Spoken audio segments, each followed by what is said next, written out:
If there was a Nobel Prize for repositioning, I'd give it to Al Gore, even though he's already won the Nobel Peace Prize.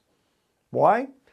Because beyond his passion for the issue of global warming and his dogged pursuit of the facts and his unique way of communicating those facts, Gore's true brilliance was knowing that he'd get nowhere unless he repositioned this issue. Specifically, the global warming issue pre-Gore was owned by the environmentalists, and they had been positioned unfairly as fringe and extreme. What Gore did was make global warming a mainstream issue, and by doing this, he made it our issue. A health issue, a transportation issue, a human disaster and climate issue, an agriculture and food issue, and a global development issue.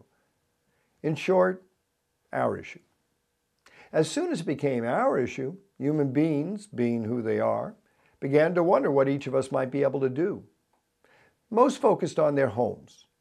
Those with hefty resources could pay up to $500 for a full-fledged energy consultation. Others turned to free sites sponsored by organizations like the University of California's Lawrence Berkeley National Laboratory for a checkup. What they found wasn't too surprising. There's much that each of us can do. We're clearly wasting water, overheating empty rooms, letting air leak out of our leaks, using old-fashioned lighting, avoiding investing in energy-efficient appliances and modern heating and air conditioning, and on and on. There's a great deal of low-hanging fruit, but being overwhelmed by what needs to be done or what could be done often means that nothing gets done. But now with the oil past $100 a barrel and pump prices reminding us that companion heating oil prices are also going through the roof, we have both moral and financial incentives to act. So where do we begin? Well, an ABC News poll of 1,004 Americans in 2007 said that 94% of us were ready to adjust our daily lives, but only 31% admitted to making much effort. According to the 2007 Gallup poll, 89% of us are recycling. 70% have purchased products in the past year specifically because we believed that they were better for the environment. And 35% of us said that they'd support candidates because of their pro-environmental stances. A majority in the same poll believe that they should be using fluorescent bulbs, buying hybrid cars, using more mass transit, and adjusting their homes for energy efficiency. Of course, short of action, good thoughts and best wishes are just that. Part of the issue is that investing in home improvements has varying levels of payback. One audit of 1,500 square foot home in San Diego showed that switching over to fluorescent lights cost just $35 and resulted in annual savings of $87. Now, that's a pretty good deal. Installing a programmable thermostat, on the other hand, cost $162 and saved only $26 a year. If you do the math, that means that it would take 6 years to recover the initial investment.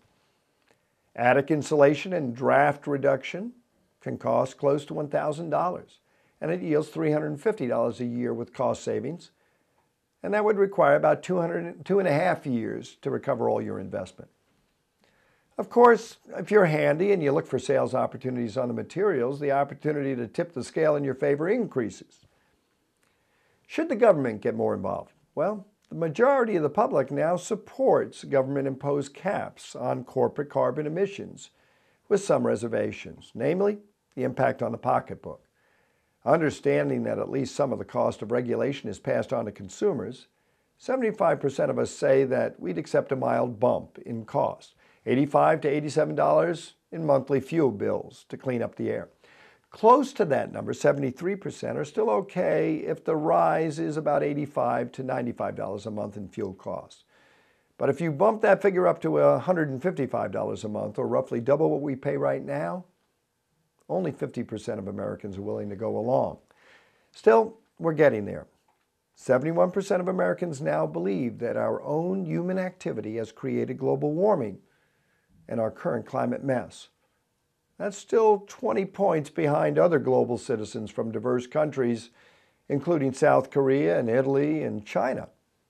Historically, on these issues, the U.S. has rarely been the first to act, but once we reach a tipping point, we do have the capacity to flip on a dime with surprising speed. And looking at the sea wave change in our approach to global warming, mainly triggered by one aggressive leader coming off of a demoralizing defeat in a highly contested presidential election in 2000, one has to wonder, what would happen if a similar leader of similar skills and fortitude took on the transformation of our U.S. healthcare system? First, the facts. Next, the financial reckoning. And finally, the quick flip in public opinion. Who might be the Al Gore to galvanize our national support for a 180-degree turn toward the creation of a universal preventive health care for all Americans? And wouldn't that person rightly deserve the first Nobel Prize for repositioning? For Health Commentary, I'm Mike McGee.